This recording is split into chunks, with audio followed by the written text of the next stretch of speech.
crescimento da produção de carnes não tem sido suficiente para acompanhar a demanda mundial. Em 30 anos, o PIB per capita global aumentou 145%. Já a produção somada das carnes de bovinos, aves e suínos só cresceu 85%. E o maior aumento do PIB per capita ocorre justamente nos países mais pobres, onde o consumo de proteínas é mais baixo. Na China, a epidemia da peste suína africana reduziu ainda mais a oferta de carne suína, a mais consumida no país e na região. Contrastando com esse panorama, no Brasil, o crescimento da produção de proteínas animais tem sido constante. O país é o maior exportador mundial de carne bovina e de frango. A pecuária brasileira deu um salto em produtividade no século XXI. E a atividade é cada vez mais sustentável. Foram desenvolvidas e adotadas novas tecnologias e sistemas de produção, como a integração lavoura-pecuária-floresta, os cuidados com o bem-estar animal, a nutrição de precisão, avanços na genética e o uso de biodigestores no tratamento de resíduos, entre outros. Os resultados da pecuária dependem mais do nível de tecnologia aplicado pelos produtores do que dos estoques de animais no campo. Produtividade e competitividade ainda variam nas regiões do país. O Rally da Pecuária foi uma iniciativa pioneira para acompanhar no campo essa evolução. Ele é a maior expedição técnica privada para aprofundar o conhecimento da pecuária nacional. Anualmente, a expedição percorre as principais regiões produtoras do país, interage com os pecuaristas, aplica questionários e entrevistas e avalia as condições de pastagens e rebanhos. Para falar sobre a realidade da agropecuária brasileira e os desafios da produção de carne, o chefe da Embrapa Territorial, o pesquisador Evaristo de Miranda, conversa com Maurício Palma Nogueira, engenheiro agrônomo, consultor, diretor da Atenagro e coordenador do Rally da Pecuária. Olá, bem-vindos ao Brasil Verde, um programa dedicado à sustentabilidade da agropecuária brasileira. E hoje nós vamos conversar sobre a sustentabilidade da pecuária, da criação de bovinos no Brasil. Esse é um dos setores que mais tem evoluído em termos de intensificação, de boas práticas, de manejo, de gestão. Mas o país é muito diversificado, o nosso rebanho é enorme. Como conhecer essa evolução? Todos os anos, para isso, o Brasil organiza, o setor privado, um rally da pecuária. Quem está hoje conosco aqui é o Maurício Palma Nogueira, ele é diretor da Atenagro. Bem-vindo ao Brasil Verde. Eu que agradeço, Evaristo, é um prazer muito grande estar aí com vocês para bater um papo hoje aí sobre a pecuária. Muito bom. E a gente vai hoje poder esclarecer para as pessoas como é que está evoluindo, né, a nossa pecuária, o quanto é sadio comer carne, a importância disso para o país, maior exportador mundial. Mas antes da gente entrar já nesse assunto, assim, conta para nós um pouco, Maurício, a sua história, como é que você foi terminar? Você não nasceu no meio de um rebanho, não, né? Conta aí, como é que foi isso? Mais ou menos, né? Eu sou de uma família do interior, né? Que vem de proprietários rurais, né? Famílias antigas que vão, com o tempo, vai dividindo as áreas, né? E eu nasci até na capital, né? Em São Paulo. Meu pai e minha mãe trabalhavam na capital e com 3 anos de idade voltamos para lá. Eu acabei crescendo em muito contato com a pecuária leiteira, né? Tinha uma propriedade, tinha um pouco de gado de corte, mas o mais forte era a pecuária leiteira. Sempre gostei, trabalhei bastante. Até, Evaristo, uma história bem interessante, né? No ano que eu estava fazendo tiro de guerra, estava começando o plantio direto no Brasil. Meu pai foi o primeiro produtor a comprar uma plantadeira de plantio direto, aquelas que nem conseguia cortar a palha ainda direito, né? Pequenininha, de 4 linhas. E eu fiz o primeiro plantio direto de Casabranca, né, antes de entrar na faculdade. Depois entrei na agronomia em Piracicaba, me formei e fui trabalhar com consultoria. A expectativa que a gente tinha era andar a cavalo, ver rebanho, né, conversar com o produtor sobre pastagem, sobre produção, mas o mercado vai empurrando a gente para a necessidade que tem, né? Eu acabei cada vez mais trabalhando com administração, mercado, economia. E, por fim, sustentabilidade é um assunto que caiu no colo da gente, né? A gente tem que avaliar muito número para projetar oferta e demanda, e com certeza você vai lembrar, né, lá em 2005, 2006, saiu um estudo, né, The Livestock Long Shadow, que, na verdade, o estudo era até muito favorável, Evaristo, ele é muito próximo do que a gente defende aqui no Brasil, né? Só que o estudo foi apresentado no Brasil sem informação coerente com o que estava dentro do estudo. E aí a gente começou a acompanhar um pouco mais esse tema, esse assunto, né? E fomos evoluindo, né? Fomos cada vez tentando buscar mais informação sobre a pecuária, conhecê-la um pouquinho melhor. A minha experiência assim, de agrônomo, de pesquisador da Embrapa, esses anos, né? A gente vê que o setor de produção vegetal, produção de grãos, não é, de energia, eles são bastante organizados, até porque eles se organizam por cadeia, né? Tem a Associação dos Produtores de Soja, de milho, de algodão, etc., né? A pecuária é mais complicada, né? Porque está organizado os produtores de zebu, o criador disso, daquilo, mas é um setor que não tem esse nível de organização e ele veio se modernizando mais atrasado, né? Comparado com a produção vegetal. Mas ele mudou muito nesses últimos anos, ele evoluiu muito, né? E continua evoluindo cada ano. Agora, como é que a gente pode... De onde nasceu essa ideia do rally da safra, né? Perdão, do rally da pecuária? Quer dizer, como que vocês... como é que veio isso? Explica para quem está nos ouvindo que rally é esse? É uma disputa assim que sai correndo com boi para ver quem passa na frente do outro? É a cavalo, é de carro? Qual que é esse rally aí? Não, o rally, na verdade, nasceu até do rally da safra mesmo, né, Evaristo? Lá atrás, né, a Agroconsult começou a organizar o rally da safra, chamou-se de rally porque não tinha estrada, né? Hoje é outro mundo, né, Evaristo? A gente até tem passado muito mais em estradas boas do que em estradas ruins, né? Mas lá atrás era por causa das estradas. E o objetivo do Rally da Pecuária, como você colocou, né, a pecuária é mais desorganizada por várias razões, viu, Evaristo? Às vezes o pessoal fala que o pecuarista é mais esculachado, não é essa a verdade, né? O problema é a agricultura é uma operação que você tem que se padronizar, você vai ter que se adequar. A pecuária te dá uma versatilidade, né? Então ela tem várias formas de se fazer pecuária, né? E sem contar que a gente ocupou o Brasil com pecuária, então é uma atividade que ela tinha um tamanho muito maior do que o mercado. Então não tinha número, Evaristo. E aí o que a gente via, muitas empresas parecidas com a gente, né, de economia, de mercado, começava de repente a não ter noção, né, do que o produtor estava fazendo, do que era a realidade de campo.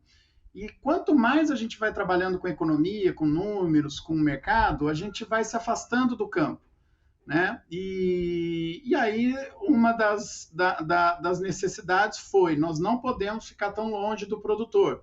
Eu tenho que entender o que está acontecendo nas fazendas, senão eu vou começar a falar bobeira na hora que eu for analisar, né? Então esse foi o primeiro objetivo. E o segundo, né, foi a falta de número, Evaristo. A gente não tinha número, não tem informação, né? Agora está melhorando muito a base de informação da pecuária, mas você mesmo trabalha aí com muito dados sobre área, né? O tanto de confusão que se cria, né? Às vezes nós estamos falando da mesma coisa, mas a informação é colocada de outra forma, né? E a pecuária é muito dinâmica, Evaristo. Então eu posso ir lá fazer um trabalho muito rigoroso, né? Daqui 6 meses já não é aquilo, né? Porque nós temos 160 milhões de hectares, grande parte dele em processo de degradação, ou vai ser plantado porque vai reformar. Então a gente precisa ir para o campo, pelo menos para a gente entender a tendência do que o pecuarista está fazendo. E aí a gente consegue ter uma base analítica muito melhor. Então o objetivo do Rally foi basicamente conhecimento, né, Evaristo? Tanto para a gente como para devolver para o setor. Então, como eu peço para os produtores preencher questionários, e eu vou lá na fazenda deles, né, a gente devolve também para o mercado, né, para a sociedade, para o público pecuário, as informações que a gente tabula, né, no Rally. Ao invés de vender, a gente entrega, né? Vocês andam nesse rally, que é anual, não é? Vocês andam pelo Brasil todo. Vocês vão ver o gado da Pampa, que é um gado taurino diferente, vão lá no Pantanal, muito extensivo, né? vão lá pela Uhum. Caatinga, meio perdido lá no mato, vão no Centro-Oeste, que tem uma grande variabilidade, na Amazônia. Vocês vão pelo Brasil todo? Qual que é a mobilização Brasil que vocês todo. fazem? De todo o bioma do Brasil, só a Caatinga não conseguimos ainda ir, Evaristo, por causa de orçamento, né? Mas Pampa, Pantanal, Cerrado, Amazônia e Mata Atlântica, a gente pega tudo. E a gente planeja o rally para pegar aí 95% da produção de carne. Né? Então, isso acontece mais ou menos aí em 11 estados brasileiros. Agora, a minha impressão, né, eu queria que você informasse para as pessoas, existe muita ideia pré-concebida contra a pecuária. Né? A pecuária sofre um ataque sistemático, às vezes até em boa parte da mídia, às vezes de ONGs, às vezes de gente que não entende do assunto, né? Inclusive, às vezes, gente bem intencionada, né? Que festeja quando cai a produção de carne, achando que isso é bom para, sei lá, para o vegetarianismo, para a humanidade, mas isso é um péssimo sinal, né? Mas a pecuária, o que eu vejo é que nós temos cada vez mais boi por hectare, né? A gente produz cada vez mais, quer dizer, na média, os pastos brasileiros, a cada ano, criam mais boi. É isso, nós estamos aumentando mais o rebanho e estamos reduzindo a pastagem. Isso é o que está acontecendo no Brasil? Exatamente, Varisto, desde a década de 90, né? Então, a gente equilibra lá aquela hiperinflação que tinha e o driver de ganho deixa de ser expansão e estoque para ser giro de capital e produtividade. Então, a pecuária ela entra nesse mesmo ritmo que a agricultura entrou. Só que a pecuária era muito grande, né? A gente ocupou uma área muito grande. E daí vem o preconceito que você tem toda a razão, Evaristo. Tem muito preconceito contra a pecuária. Mas por que isso aconteceu? Porque, imagina, a gente vai para o interior do Brasil. Ao contrário dos americanos, que a gente vê lá em filme de cowboy. Aqui no Brasil a gente tem muita água, né? 16, 17%, não vou lembrar agora da água doce do mundo, está no país. Então nós temos muito rio, muito córrego, né? Não tinha ponte, não tinha estrutura, não tinha estrada, não tinha nada.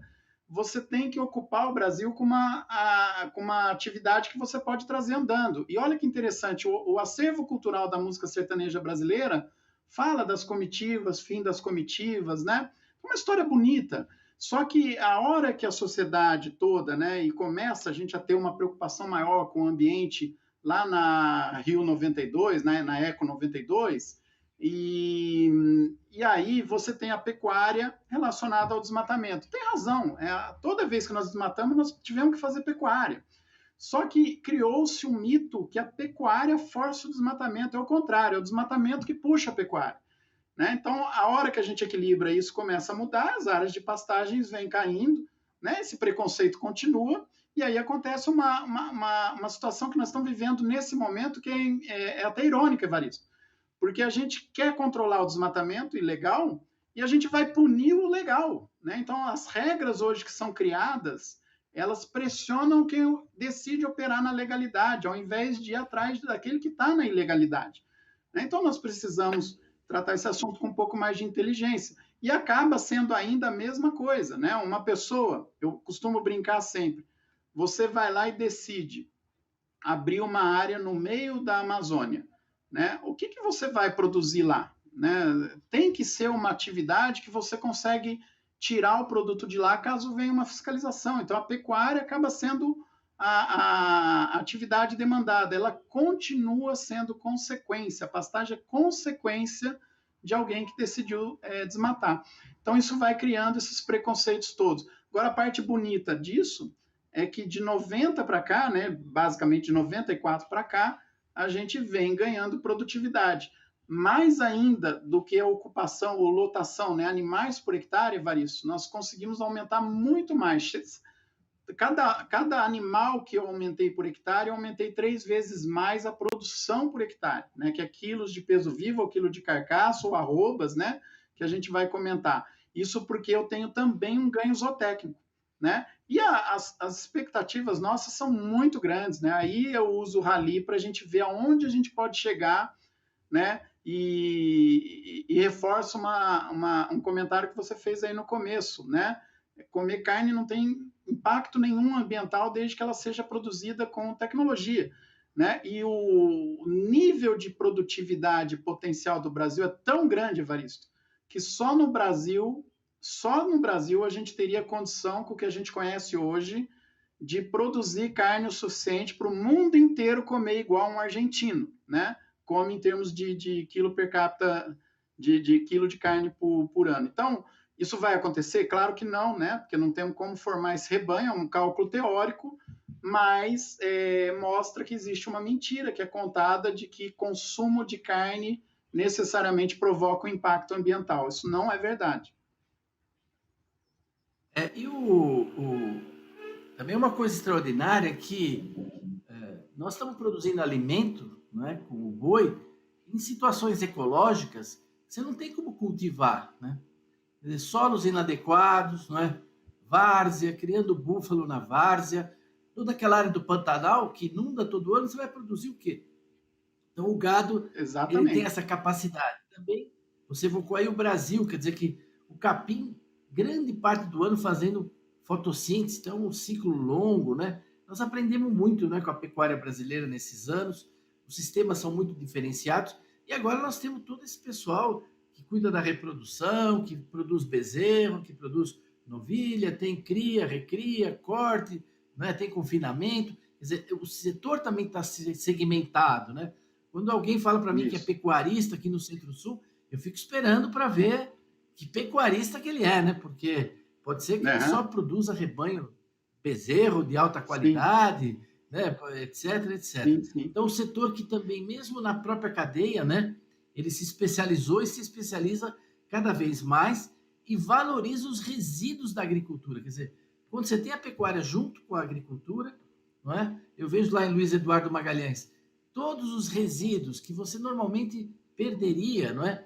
Resto de capulho de algodão, tudo que é resíduo vegetal, tendo o gado, aquilo vira proteína animal, vira uma coisa mais importante que o próprio produto vegetal, né? Então, o boi, ele é de um interesse ambiental enorme, né? E as pessoas, às vezes, falam como se fosse uma atividade quase que criminosa, né? Uma coisa sem... E como você vê os passos importantes que marcam, assim, essa sustentabilidade da pecuária brasileira? O que é a marca da sustentabilidade hoje para você? Eu acho que é tudo isso que você está comentando, né? Você tem uma atividade que cresce economicamente. Lembra, Evaristo, se eu estou falando de uma produção mais tecnificada, eu estou também falando de um desempenho mais equilibrado na cadeia produtiva. Então, imagina aquela pecuária antiga extensiva, que não se colocava nenhuma tecnologia nos animais. Cada real que você vende em boi movimentava muito pouco a cadeia produtiva, em salários, em insumos, em outras coisas. Hoje em dia, para cada real que entra numa fazenda de boi, né, a gente vai ter uma circulação aí, o cálculo que a gente acabou de fechar aqui para um estudo que a gente faz anualmente para a BIEC, circula R$ 6 em outros pontos da cadeia produtiva. Quanto mais tecnologia eu fizer, mais essa relação vai ter. Né? Então, você tem aí um ganho que você já pode considerar tanto econômico, né, como social, porque eu estou falando de um emprego que melhora de qualidade no campo. Ah, mas diminui o número de empregos. Verdade. Nas fazendas, a quantidade de emprego tende a diminuir, só que esse pessoal vai se empregar no transporte, na produção de insumos, no comércio, naquela relação que é um estudo maravilhoso lá, financiado pelo BNDES, há uns 15 anos atrás, né, que é o emprego criado por efeito renda. E também, quanto mais tecnologia, claro, nós não vamos falar disso nesse momento, nós estamos passando uma crise pontual aí, né, Evaristo, que daria até assunto aí para mais uma hora de conversa para explicar o que está acontecendo no mercado, mas à medida que a gente vai pondo tecnologia, a gente torna a carne mais acessível também para aquele cidadão que está na cidade, principalmente os mais humildes. Então, para mim, sustentabilidade não é para mim, né, Evaristo? Acho que esse é o conceito de sustentabilidade. Ele é um tripé, né, baseado em economia, sociedade, social e ambiental. O que a gente vê hoje, o assunto sustentabilidade, ele foi sequestrado pela ecologia, pelo ambientalismo, né? tem que ter o ambientalismo, a proteção ambiental, mas eu tenho que pensar na economia e no lado social, senão destruo tudo, né? Então, vamos pegar um exemplo aí que até a gente discutiu esse mês aí em um artigo que foi publicado. O problema hoje com o coronavírus é falta de proteína, não é excesso de proteína, né? O ser humano, até tá nos números aí da abertura, né? A gente tem um crescimento de PIB per capita maior do que a oferta de proteína. Se eu não oferecer proteína para esse pessoal que quer comer proteína, e não adianta reclamar, Evaristo, o hábito do ser humano é ir atrás de proteína de origem animal, a maioria, a menos que eu tenha uma restrição religiosa, né, ou ideológica, mas a maioria quer proteína. Se a gente não ofertar, ele vai na natureza buscar, e aí sim nós vamos correr riscos enormes, como o que provavelmente é a origem aí de um vírus que parou o mundo, né? Em 2020, a quebra na economia global foi o equivalente a 2,5 vezes a economia brasileira, né? Muito traumático que a gente viveu aí. É verdade. Agora, a nossa pecuária, né? Quem está nos ouvindo, eu apresentei um tempo atrás o caso do arroz. Nós tivemos um preço alto de arroz o ano passado, existia todo um contexto, né? Mas pontual, foi uma coisa que passou. Tanto que esse ano nós estamos com a situação normalizada, não falta arroz, né? O preço está maior, claro que o preço histórico, mas é o preço mais justo também para os produtores de arroz. Então a carne também ela precisa de um preço justo, porque se você produz Sim. carne de qualidade, não é? Qualidade sanitária, de todo ponto de vista, gustativa, tudo, né? Bom, isso também implica em custos, né, para os produtores e tal. Então, eu acho que eu sei que é complexo falar isso, mas se você pudesse dizer uma palavrinha sobre essa crise atual, não é? Mas saber as pessoas assim que a demanda sempre vai estar pressionando o preço da carne, porque tem muita demanda. Sempre, Qualquer né? pessoa que melhora a renda vai dar um churrasco, vai procurar proteína animal, não é? Você pode falar um pouquinho Exatamente. rapidamente aqui dessa Bom, sua assim, visão ó, dessa. nós temos, na verdade, Evaristo, duas situações. Uma, vamos pensar aqui interna, né? Tira todo o cenário global, né? Tudo internamente, toda aquela raciocínio que eu desenvolvi de que a pecuária avançou, nós criamos um rebanho muito maior do que a demanda ao longo dos anos, né? E esse rebanho ele vem se ajustando à demanda. Isso aconteceu provavelmente aí por volta de 2010 a 2015, né? Então agora que a gente está equilibrando, significa o quê? Que toda vez que eu quiser demandar mais carne, eu não posso mais depender ou contar com estoque, eu tenho que fazer produtividade. Então, nós estamos agora na virada, né? A virada leva alguns anos, que a pecuária é de ciclo longo, né? Mas nós estamos nessa virada, né? E isso joga já o mercado para cima. Junto com tudo isso, nós tivemos uma crise gigantesca que ela foi basicamente atropelada pela discussão do coronavírus, que é a peste suína africana.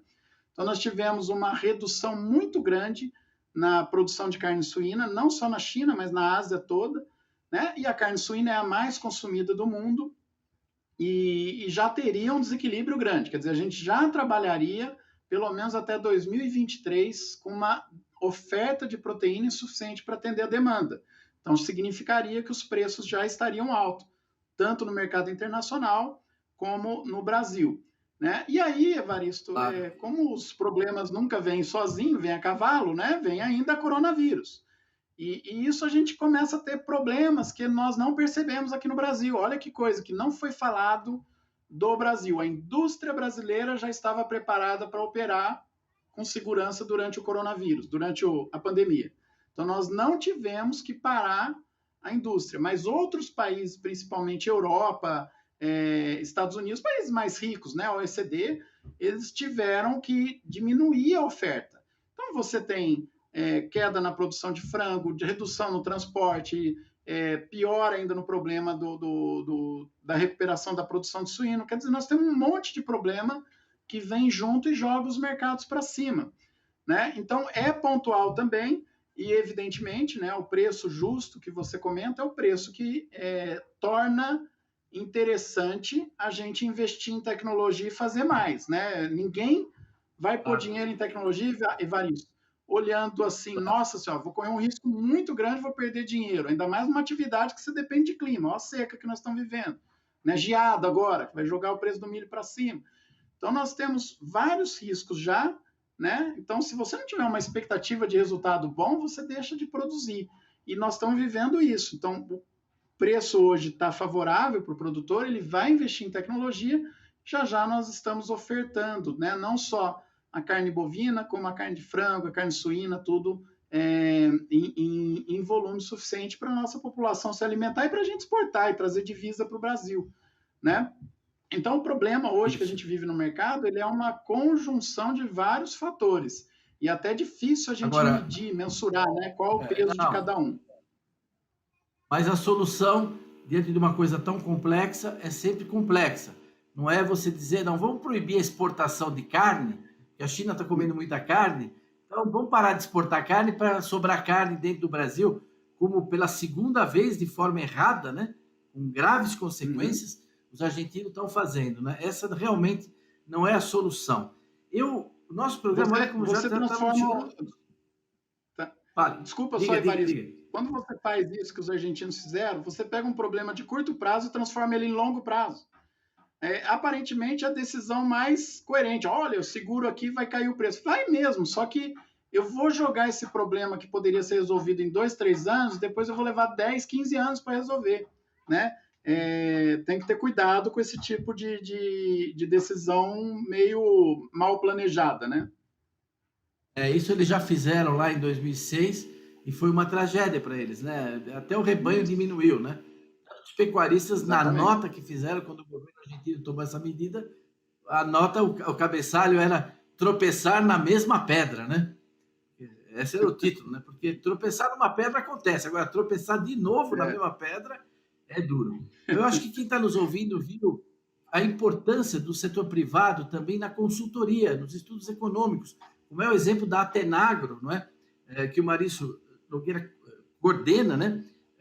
Para nós termos essas informações. Não depende só do IBGE, da Embrapa, tudo isso ele usa também, mas ele produz também dados primários e é o pessoal que mais conhece sobre pecuária. Nosso programa está chegando no fim, eu queria te passar a palavra, talvez para você dar um comunicado final um pouco para as pessoas sobre realmente a perspectiva e a importância da carne e da pecuária para o Brasil e para a saúde, né, de todos.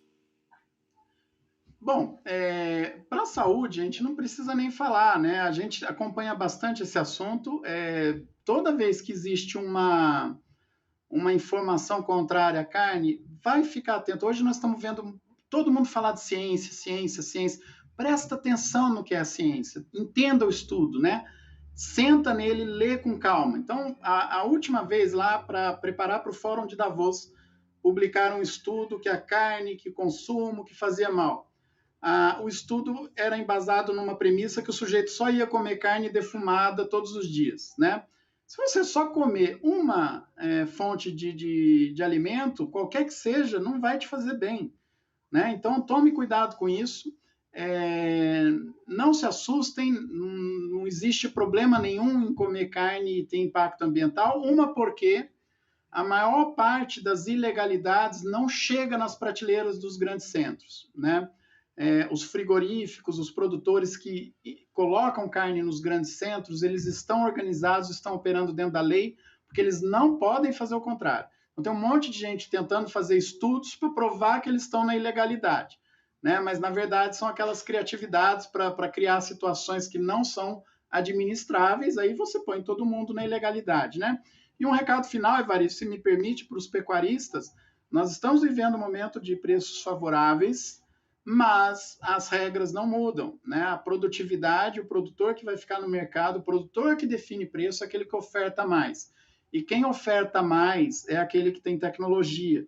Então, preste atenção nessa tendência que nós temos 5 anos pela frente, no mínimo, que vai favorecer o investimento de tecnologia. Não sei como vão estar os preços, mas nós vamos ter um cenário que favorece aquele produtor que aplica tecnologia. E não existe tecnologia sem uma boa gestão. Você tem que ser extremamente rigoroso na gestão. Olha, excelente essa sua conclusão. esse convite. Eu que sou da Embrapa, que defendemos a inovação. Inovação é sinônimo de sustentabilidade, é sinônimo de rentabilidade. Então isso anda junto, né? Agradeço muito a sua participação e convido a todos a estar de novo conosco aqui no Brasil Verde na semana que vem. Até lá!